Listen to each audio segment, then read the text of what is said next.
गेल्या काही वर्षात धारावीच्या पुनर्वसनाची चर्चा सुरू आहे, त्यावरून राजकारण देखील जोरात रंगलंय। तर दुसरीकडे पुनर्विकासाची धावपळ सुरू असतानाच धारावीकरांना मोठ्या समस्यांना सामोरं जावं लागतंय।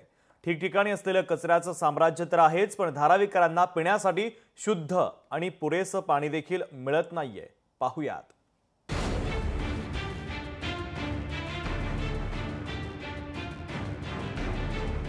धारावी समस्यांच्या विळख्यातून कधी सुटणार?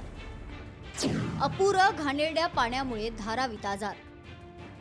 समस्यांवर पुनर्वसन हा उपाय कामी येणार?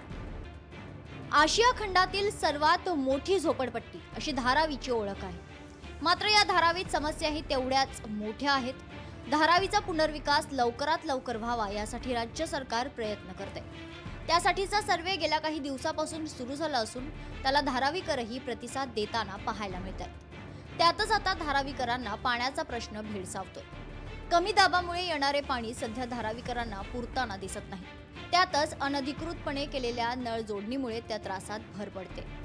उघड्यावर पडत असलेला कचरा आणि खुली गटारं यामुळे धारावीकरांच्या आरोग्याचाही प्रश्न निर्माण होतोय। त्यामुळेच धारावीचा पुनर्विकास झाला तर आपल्याला चांगली घरं मिळतील आणि त्यासोबत चांगल्या सुविधा देखील मिळतील अशी आशा धारावीकरांना आहे। पाण्याचा गटराचा प्रॉब्लेम आहे, झाडवाले येत नाही, गटर भरतं, सर्दी खोकला ताप येतो 8 दिवसांनी 15 दिवसांनी। मग आता काय करायचं? पानी भी जरा कम हो गया, एकदम स्लो हो गया है पानी। गटर का तो बहुत ही दिक्कत, हम लोग के इधर तो, मेरे इधर तो बहुत ही दिक्कत है गटर का। तो मेरा पूरा गलियों का सामने वाला गली भी पूरा लास्ट तक भरता है। आते वही पानी में आते जाते रहते, कोई नहीं। बीएमसी वाला ऑफिसर तो आज तक गली में देखता नहीं, आया कर रहा है कि नहीं, कोई नहीं आके देखता है। नळाला येणाऱ्या पाण्याला मोठी दुर्गंधी असते, त्यामुळे पाणी वापरता येत नाही। दिवसभर पाणी पुरावं यासाठी प्रत्येक घराबाहेर ड्रम मध्ये पाणी साठवलं जाते।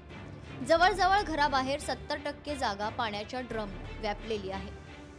आणि एकदम घाण पाणी येतं, जुने लाईन आहे पाण्याची, 1-1.5 तास पर्यंत घाण पाणी येतं, त्याच्यानंतर स्वच्छ येतं तरी वास मारतो त्याच्यात पाण्यात। ड्रम भरलेले ते पाणी कमी येतं, 1 तासभरच पाणी असतं चांगलं पाणी, त्याच्या आधी 2 तास फुकट जातं पाणी, कारण ते भरत नाही कोणी, काय नाही, आणि फास्ट असतं, पण ते नंतर सगळ्यांनी चालू करतात त्याच्यामुळे पाणी हे पण गायब होतं। धारावी पुनर्विकासाचा निर्णय घेण्यात आला असला तरी कोणत्याही मुख्यमंत्र्यांनी त्याबाबत ठोस पावलं उचलली नाहीत।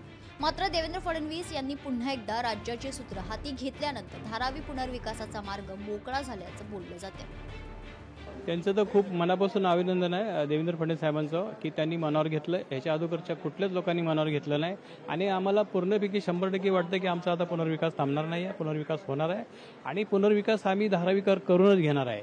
आता सर्वेमध्ये पण 1 लाख लोकांचा सर्वे झालेला आहे, आणि काही थोडे लोक बाकी आहेत, तर ते लोक सुद्धा सर्वे करून घेतील, आणि आमचा हा प्रकल्प काही थांबणार नाही आहे, आणि हा प्रकल्प आम्ही थांबू देणार पण नाही।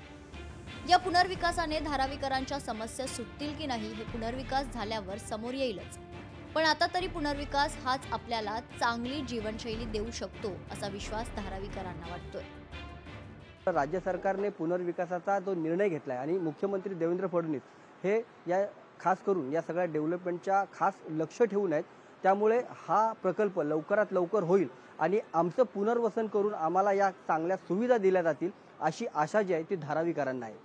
कॅमेरामन लालचंद सोबत उमेश करंजकर, लोकशाही मराठी, मुंबई।